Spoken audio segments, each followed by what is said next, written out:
आप इस वीडियो में देख रहे हैं द बोट सॉन्ग के आंसर्स को। सबसे पहले है ट्रू और नॉट ट्रू। फर्स्ट आंसर होगा not true. Aditya went back and fourth across the water frying passengers not trading with distance country. Aditya passengers को लेकर उसकी नदी को पार करता था, मतलब ले जाने और लाने के लिए। वो उसका और दूसरा कोई व्यापार नहीं था दूसरी कंट्री से। सेकंड, थर्ड और फोर्थ ट्रू होंगे। फिफ्थ है not true. The passenger watch Aditya closely because he was impress with Aditya skill and strength in managing the boat. Passenger Aditya को बहुत ही ध्यान से देख रहा था क्योंकि वो उससे इम्प्रेस था कि किस तरीके से आदित्य अपनी स्ट्रेंथ को के साथ, अपनी स्किल्स के साथ बोट को चला रहा है। नेक्स्ट है six, not true. The passenger did not know Aditya personally wanted to help him because of his honesty and dreams. Passenger Aditya को पर्सनली नहीं जानता था, बस उसकी मदद इसलिए करना चाहता था क्योंकि आदित्य ईमानदार था और उसके कुछ सपने थे। Answer this question. What do Aditya song tell you about him. Aditya के सॉन्ग उसे के बारे में क्या बताते हैं। Aditya song reveal that he dreams of exploring the world beyond his village and has a longing for adventure learning and creating a legacy. मतलब है कि आदित्य के सॉन्ग से ये पता चलता है कि उसके सपने हैं कि वो गांव से बाहर निकल कर भी दुनिया को देखे। वो एडवेंचर करना चाहता है, कुछ सीखना चाहता है, कुछ स्टोरीज क्रिएट करना चाहता है। Why did Aditya think that his first passenger for the day was an important man. Answer is Aditya thought the man was important because of his commanding demeanor, the way he carried himself, the ring on his finger, which hinted at his royal status. मतलब कि आदित्य को ये इंसान important इसलिए लगा क्योंकि उसका जो बोलने का तरीका था, कमांड देने का, और उसके हाथों में अंगूठी थी और वो बिल्कुल रॉयल फैमिली की तरह, जैसे रॉयल मेंबर हो किसी राज्य घराने का, बिल्कुल वैसे ही बर्ताव कर रहा था। In this true nothing else you may call your own in this world. Who said this to whom. ये वर्ड पैसेंजर ने आदित्य को कहे। Question is why. उसने क्यों कही। He wanted Aditya to reflect on his dream and aspiration. वो उसके सपनों को जानना चाहता था, सपनों और चाह को। वाट else did the listener call his own. Listener ने अपने किन चीज़ों को अपना खुद का कहा। Aditya call his song his own. What, according to the passenger, are the things a person can call his own? A person can call their song, dreams, ideas, and creation their own. Fourth question, why did Aditya feel that his dream might never come true? Aditya को यह क्यों लगता है कि उसके सपने कभी सच नहीं होंगे। Aditya felt his dream might not come true because he was poor and lacked the means to travel to port or own a ship. Aditya को लगा कि उसके सपने पूरे नहीं होंगे क्योंकि वो बहुत ज़्यादा गरीब था और यात्रा करने के लिए उसके पास पैसे वगैरह नहीं थे और ना ही उसकी खुद की सिप थी।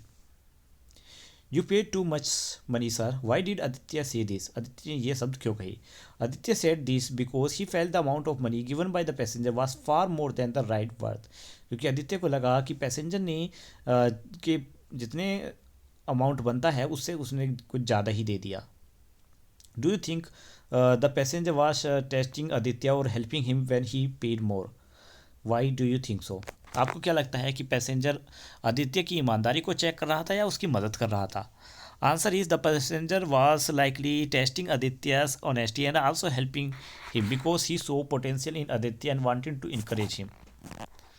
नेक्स्ट है why did the man give Aditya on one of his ring. कि आदित्य को उस आदमी ने अपनी एक रिंग क्यों दी। The man gave Aditya the ring as a token of recognisation for his honesty and to assure him that he would support him achieving his dreams. ये उसकी एक ईमानदारी की एक पहचान थी जो उस आदमी ने आदित्य को एक रिंग के तौर पर दी, ये भी दिखाने के लिए कि वो हमेशा उसके सपनों को साकार करने में उसकी मदद करेगा। नेक्स्ट है appreciating the text. Find sentence in the text to show that the story is set in Chola period. कि चोला के समय की ये कहानी है, ये किन सेंटेंसेस से पता चलता है। The Chola were the first to have a vast empire in the south, the empire including island such as Lakshadweep and Maldives. Why is it that important for the story? It sets the historical context and emphasizes the significance of sea trade, shipbuilding in Chola period, aligning with Aditya's dream. Next, I read the title of the story. Explain why do you think the title of the story is suitable for or unsuitable. Answer is the title is suitable as it reflects the core of Aditya's aspiration and the pivotal interaction with the passenger who transform his dreams. If unstable, a better title could be The Boatsman's Dream. Next है grammar practice. यहाँ पर आपको subject verb और object को choose करना है। यहाँ पर एस से सब्जेक्ट होगा, वी से वर्ब और ओ से ऑब्जेक्ट।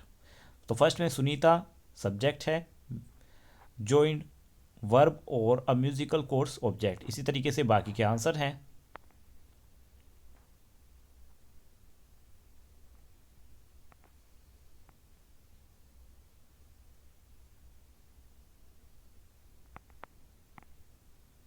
इसके बाद आते हैं complete the sentences and circle the complement पर।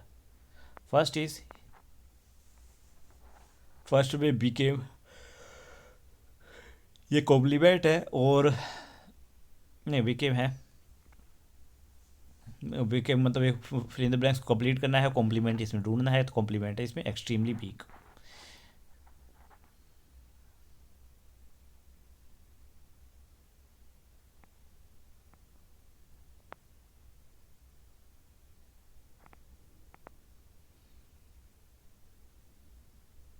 इसके बाद है ट्रांसिटिव और इंट्रांसिटिव वर्ब्स।